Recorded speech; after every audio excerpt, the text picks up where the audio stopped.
আসসালামু আলাইকুম। তারেক রহমানের ভাবমূর্তি নষ্ট করার জন্য তার দলের নেতাকর্মীরাই যথেষ্ট। ডক্টর মোহাম্মদ ইউনূস সরকার, অন্তর্বর্তী সরকার অলরেডি নির্বাচনের একটা রোডম্যাপ বা সময়সীমা বলে দিয়েছেন।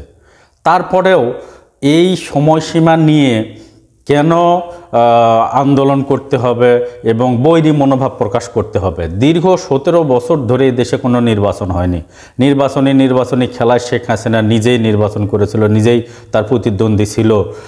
আজ দীর্ঘদিন পর একটা সুষ্ঠু সুন্দর নির্বাচন উপহার দেওয়ার জন্য অন্তর্বর্তী সরকার একটা সময়সীমা বেঁধে দিয়েছেন 2026 সালের এপ্রিল। এই সময়সীমার উপর ভিত্তি করে 64 জেলাতে আমি মনে করি বিএনপির আনন্দ মিছিল করা উচিত। ইউনূস স্যারকে ধন্যবাদ দেওয়া উচিত। কারণ হচ্ছে দীর্ঘদিন পর একটা ইলেকশনের রোডম্যাপ উনি ঘোষণা করলেন, সুষ্ঠু সুন্দর একটা ইলেকশন হতে যাচ্ছে। এটা নিয়ে ইউনূস সরকারের সঙ্গে বাকবিতণ্ডায় জড়া, আমি মনে করি এটা তারেক রহমানের ইমেজ ধ্বংস করার জন্যই যথেষ্ট।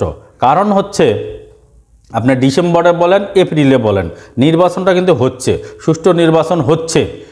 তাহলে ইউনূস সরকারকে ধন্যবাদ না দিয়ে বরং তার বিরুদ্ধে বক্তব্য দেওয়া, এটাকে আমি দলের জন্য শোভনীয় মনে করি না, এটা বিএনপির জন্য ক্ষতিকর। বরঞ্চ তারেক রহমানকে এখন পদক্ষেপ নেওয়া উচিত যে নির্বাচনের প্রস্তুতি নেন। নির্বাচন উপলক্ষে 64 জেলাতে 300 আসনে যেসব দলীয় কোন্দল আছে, কোন্দলগুলো মিটানো উচিত। পাশাপাশি বিএনপির যেসব নেতাকর্মী বিএনপির নামে চাঁদাবাজি করছে বা অপ্রীতিকর ঘটনার সঙ্গে জড়িত বা দেশের ক্ষতি সাধন করে বা দলের ক্ষতি সাধন করছে, এদের বিরুদ্ধে ব্যবস্থা নেওয়া উচিত।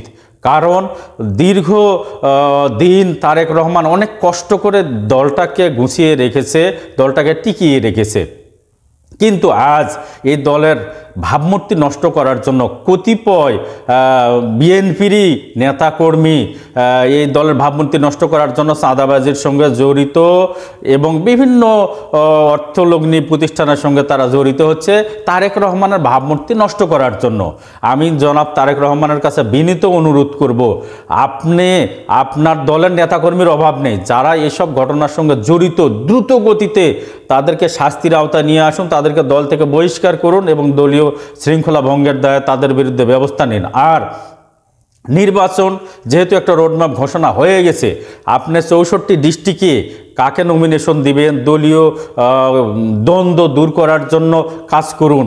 প্রত্যন্ত এলাকায় বড় বড় নেতাদেরকে পাঠিয়ে দিয়ে কোন্দল মিটানোর চেষ্টা করুন, গণসংযোগ বাড়ানোর চেষ্টা করুন। কেন ইউনূস সরকারের সঙ্গে আপনাদের লাগতে হবে? এখানে আপনার হলো নির্বাচন আগে নিয়ে আসতে হবে। আগে যদি নিয়ে আসতেই হয়, এপ্রিলের সমস্যা কি কি এগুলা তুলে ধরেন, সফট মস্তিষ্কে তুলে ধরেন, উগ্র মেজাজে নয়। আপনি এপ্রিলে যদি সমস্যা হয়, রমজানে যদি সমস্যা হয়, সুন্দরভাবে শান্তিপূর্ণভাবে তুলে ধরেন ইউনূস সরকারের কাছে। জানুয়ারি বা ফেব্রুয়ারিতে কি কি সুবিধা বা ডিসেম্বরে কি সুবিধাগুলো তুলে ধরেন, অসুবিধা তুলে ধরেন। বাকবিতণ্ডায় জড়ার দরকার নাই।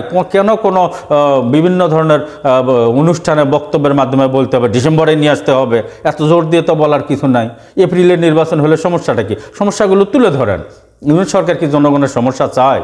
আপনারা যদি সুষ্ঠু সুন্দর একটা ইলেকশন চান, আমি মনে করি সরকারের সঙ্গে সরাসরি বসেন, মিডিয়াতে সরকার বিরোধী কোনো কথাবার্তা বলবেন না, বরঞ্চ দলকে গোছানোর চেষ্টা করেন এবং সরাসরি সরকারের সঙ্গে বসে সফটলি সুন্দরভাবে বলেন এপ্রিলে এই সমস্যা, তারপরে আপনার হলো মার্চে এই সমস্যা, এগুলো তুলে ধরেন।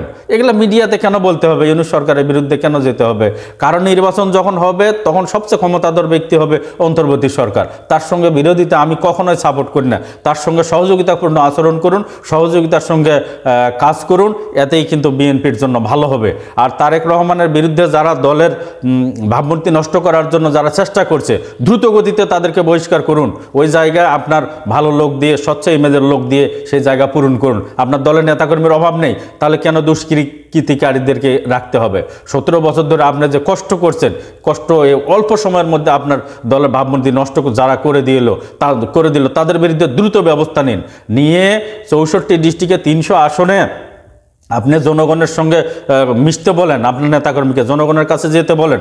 ইউনূস সরকারের বিরুদ্ধে কোনো নেতা যেন কোনো বক্তব্য না দেয়। যদি কিছু বলতে হয় সেটা জনাব তারেক রহমান বলবে, ফখরুল স্যার বলবে, রিজভী সাহেব বলবে, অন্য কেউ ডক্টর ইউনূস সরকারের বিরুদ্ধে এবং তাদের উপদেষ্টাদের বিরুদ্ধে কথা যেন না বলে, এটা আমার পরামর্শ। ঠিক আছে দর্শক, ভালো থাকবেন, সুস্থ থাকবেন। আসসালামু আলাইকুম।